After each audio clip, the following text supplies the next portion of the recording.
I was in the kitchen making lunch for my grandchildren. And my little grandson come out of the bedroom and said, "Grandma, fire, fire." And I ran in there, and here he had gotten hold of a lighter and a mattress that started on fire. There's nothing I could do. Everything went up. I just grabbed the kids and got out of the house.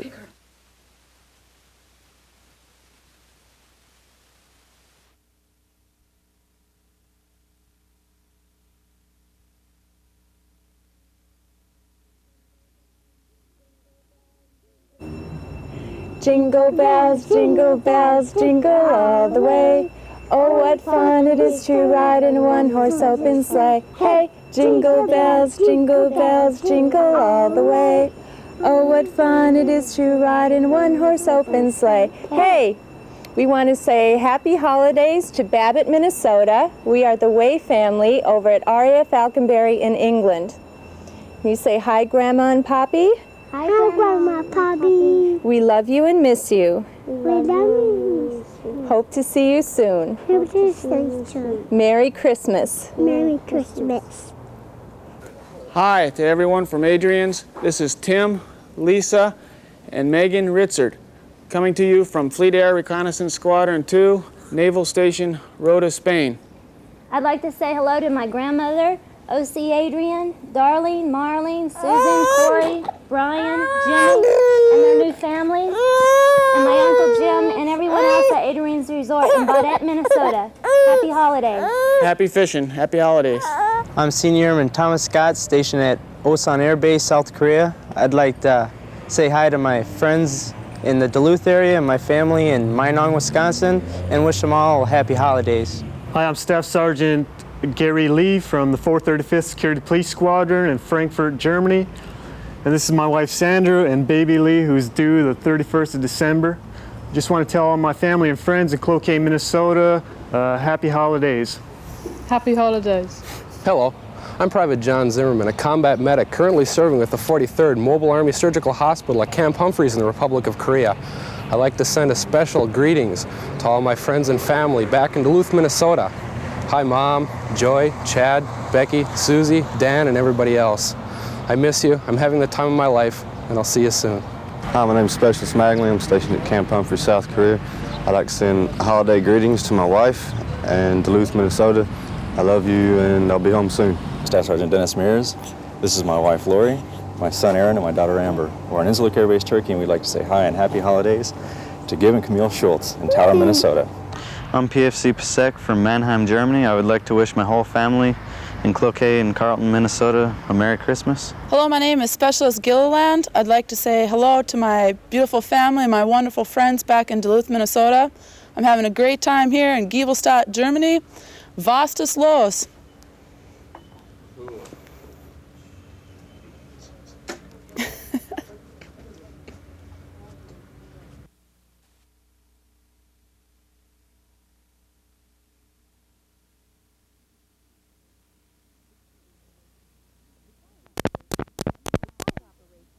The quiet operation is run by Shelby Retman and her husband Melvin. Neither has traditional medical training.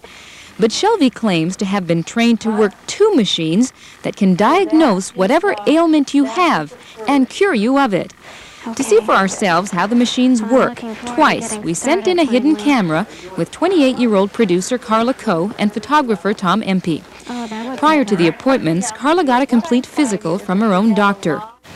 Retman takes a Polaroid picture of you, puts it in a cup on this machine, rubs another part of the electrical machine, then professes to read your so-called vitality number. You could have a stroke or heart attack. Do you realize that? A stroke? Can you imagine if you would be tied to a chair for the next 50, 60 years? But not to worry, said Shelby. She could cure that with vitamins and minerals within a month. Carla's bill for those supplements, $107. But astoundingly, there was more. Shelby said Carla had cancer all over her body.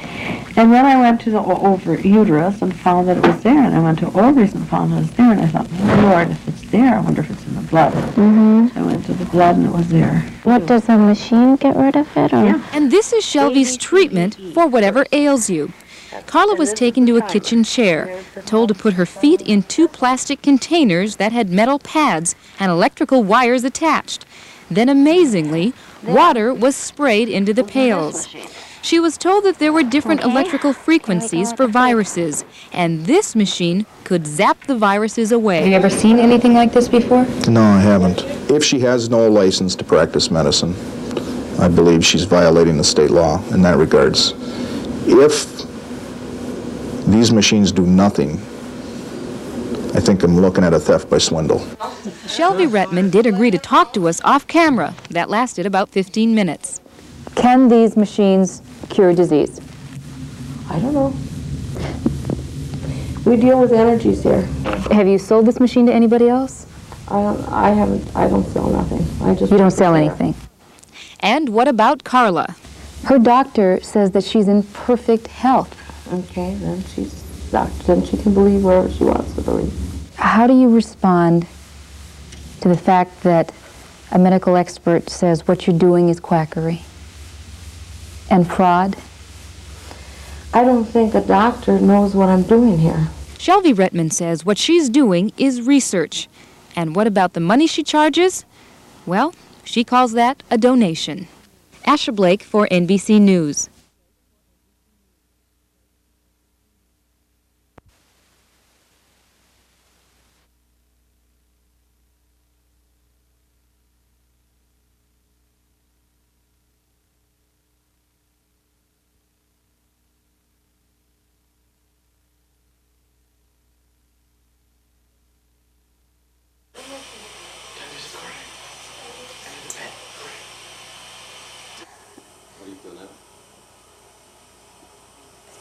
I'm surprised we made it out. It's unbelievable.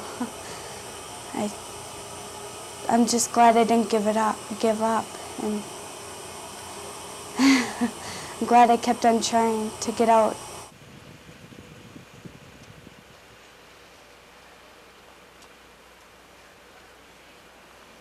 I'm not sure. I know, but I want to get in. Here's another look at It must have started on this wall right here.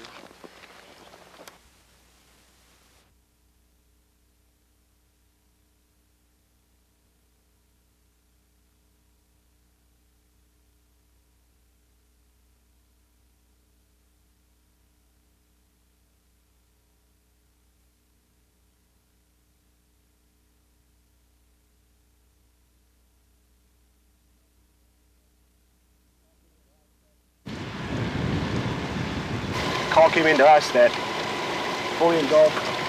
Everybody's out of the house. We get onto the scene. He comes rushing up. Says we still got one more in there. 14 people had been spending the night at the Leip family home visiting for the holidays. 9 children and 4 adults made it out alive, but an 8-year-old niece of the family did not. Fire officials say the home was fully engulfed when they arrived on the scene just 7 minutes after the call. But the windows had exploded, fanning the fire with an unlimited source of air.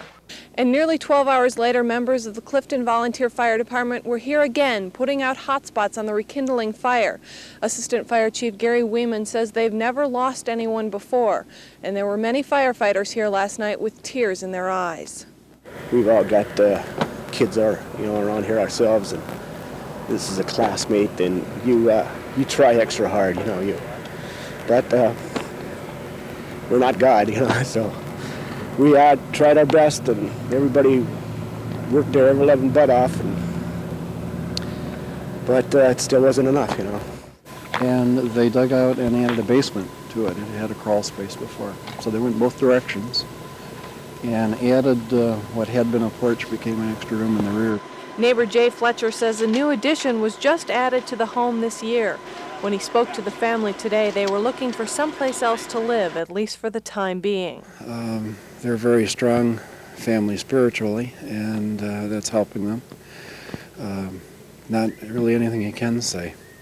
It's a shock for all of us. Officials suspect the cause of the blaze to be heat tape wrapped around a frozen water pipe. In Duluth, Heather Filkins, News 6.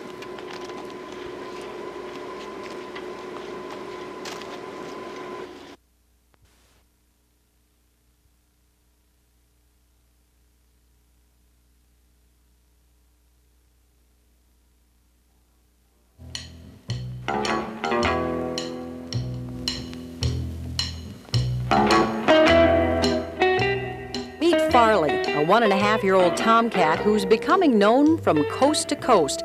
He has spent most of his life here at the Moose Lake Arrowhead Leader, a weekly small-town newspaper. Most days you can find him overseeing the next edition. Farley is a paws-on kind of cat.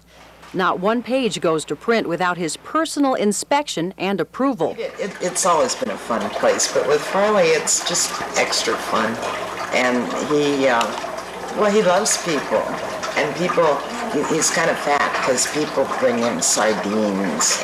As any newspaper man, woman, or feline will tell you, work is never done. Files must be kept in order, sources must be met, information checked, and fish to be watched. These guys are Bert and Ernie. A lot of hard work, but there are also rewards. Farley's rewards include naps, snacks, and his own column. That's right, a column on the editorial page. And Farley comments on his world and the world around him and the world in general. Each week, an estimated 3,000 readers turn to the editorial page of the Leader to catch up on Farley's world. Response has been amazing. Well, I don't know. I never realized there were so many cat lovers. And it's just been amazing. As I said, they've mailed his columns to family and friends out of town, out of state. So Farley is sort of becoming a legend in his own time. Paws Inc. has been read and enjoyed by fans as far away as California and Massachusetts. Farley's mail confirms his popularity. His weekly columns focus on daily doings at the paper and in his small town. Occasionally, this talented feline tackles politics. In fact, he wrote to the Perrots, hoping that they had a cat, but that didn't work, and the Bushes didn't work.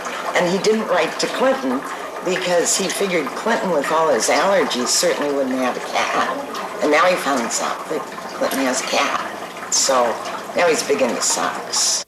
Farley is attempting to set up a pen-pal relationship with President-elect Bill Clinton's cat. He's awaiting a reply. Since Farley believes that Minnesota helped put Sox Master in the White House, and he thinks it would be a good spot.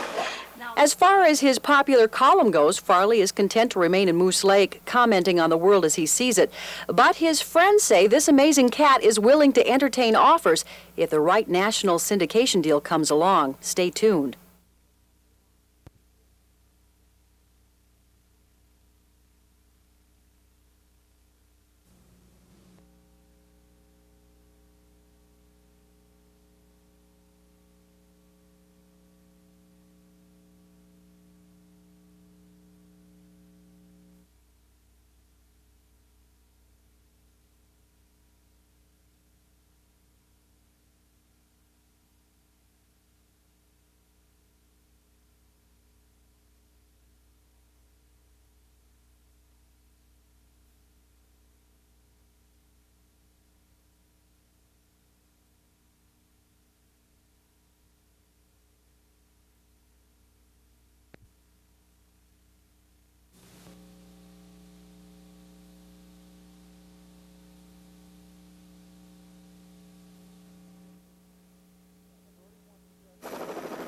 Authorities want to stress that if you can't see that cloud, it can still be there, and that it is a toxic cloud. It can kill you. It really is beginning to smell strong here. It's almost gritty on your tongue, and there's kind of again this light chemical smell in the air. The question everyone asks is, how soon can we go home? Authorities, as you can tell, they really have not been able to assess the situation yet, the level of damage. A local 9-year-old girl was found brutally beaten and barely alive Friday night. Big city crime shouldn't happen in a town of the size of 1,100 people, and especially this type of a crime to a little girl. It's just, she's defenseless. Jeffrey Dahmer suffers from a serious personality disorder, which needs to be treated, but a serious personality disorder, but he's not psychotic. That's what the point I want to make, and at this point I say also, and he's not legally insane. That if convicted of those counts, you face a mandatory sentence of life imprisonment with regard to each count on which you're convicted. Brenizer is accused of killing 5 members of his family last spring at age 15, then put their bodies in the family station wagon, drove it to a remote location, and set it on fire. Politicians can still visit the little communities of this state, in the south and in the north, both parts of the state. That's why we're in the Superior Room. Hello to my friends in Superior. You're wonderful. UWS football was born in 1897 when the first game was played. Football died at 10:21 a.m. Tuesday, October 27. I have concluded that intercollegiate football can no longer be offered at UW Superior. Did you know that putting it in that box and taking the box shot would kill her?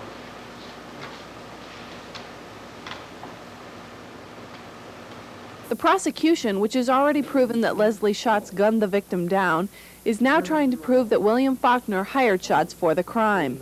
Faulkner testified today that he was taking a nap with his dog while the murder was being committed, and only learned of the slaying hours after the fact.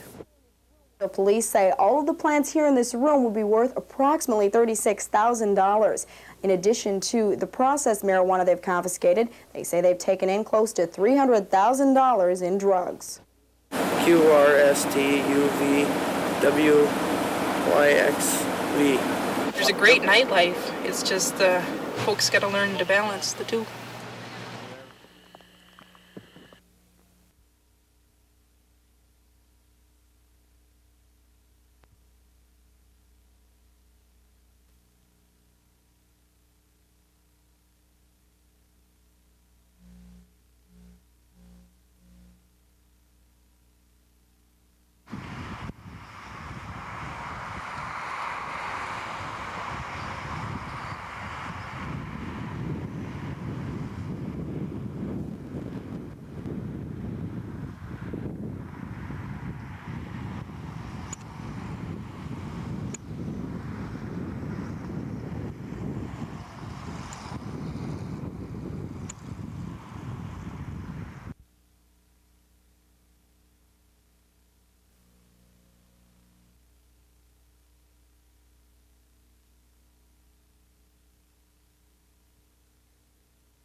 Minnesota Care was approved by the legislature to be implemented slowly. In the first stage, eligible children from 1 to 17 could receive benefits, and in October, their parents could join the program. But beginning tomorrow, the number of people eligible will jump sharply. The income limit for eligibility will jump from 185% of the federal poverty level to 275% for families not already eligible for other insurance plans. Probably a person working for a small business that does not offer health insurance, a person possibly born in Minnesota or been here many a year, and a person that is not making dollars over 275% of the poverty level. Minnesota Care also includes provisions for insurance reform and health care cost containment in the state. But what could be one of its biggest advantages is preventative health care. People could go to the doctor without fearing the bill. Because I think people without insurance coverage only get help when they feel they absolutely need it. And as a result of that, you have a lot of people getting care only through emergency rooms. The new eligibility requirements for Minnesota Care take effect tomorrow, and thousands of Minnesotans will have health insurance for the first time. In Duluth, Derek Hines, News 6.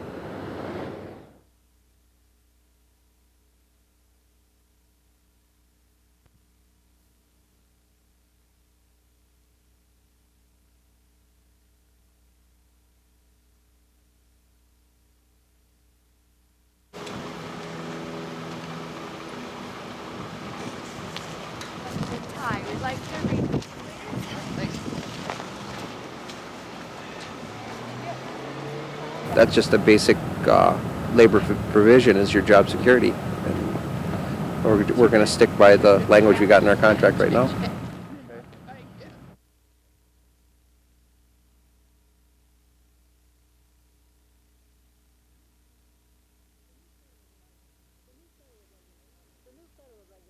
The new federal regulation will be enforced by the state. It calls for pharmacists to counsel many patients who buy drugs before filling their prescriptions.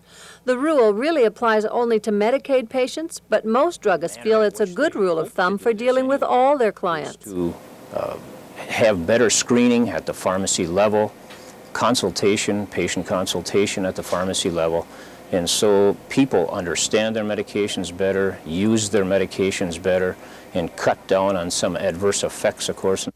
When a Medicaid patient comes in to have a prescription filled, a pharmacist is now required to keep a record of name, age, and address, plus gather pertinent information regarding ailments the person may have and other medications he or she may be taking. The pharmacist must then enter that information into a computer that will spell out any contraindications or dangerous interactions for the drugs that person is taking. The druggist will also ask if the person has any allergies and counsel on the dangers of certain drugs for that person's condition. While the pharmacist has to counsel patients, people don't have to take the advice given, though most indicate it is a good idea. Well, you never know. I mean, you can go get different drugs too, you know, so, and then you don't know if you're getting the right drug either. So this is a good thing. I think it is. Some druggists have opposed the new regulation because it will be expensive and time taken. But most feel the direction of this legislation is good because it uses a pharmacist's skills and knowledge, enhances a patient's safety, and could end up saving money in the Medicaid system by reducing bad reactions to drugs and unnecessary or duplicated medications.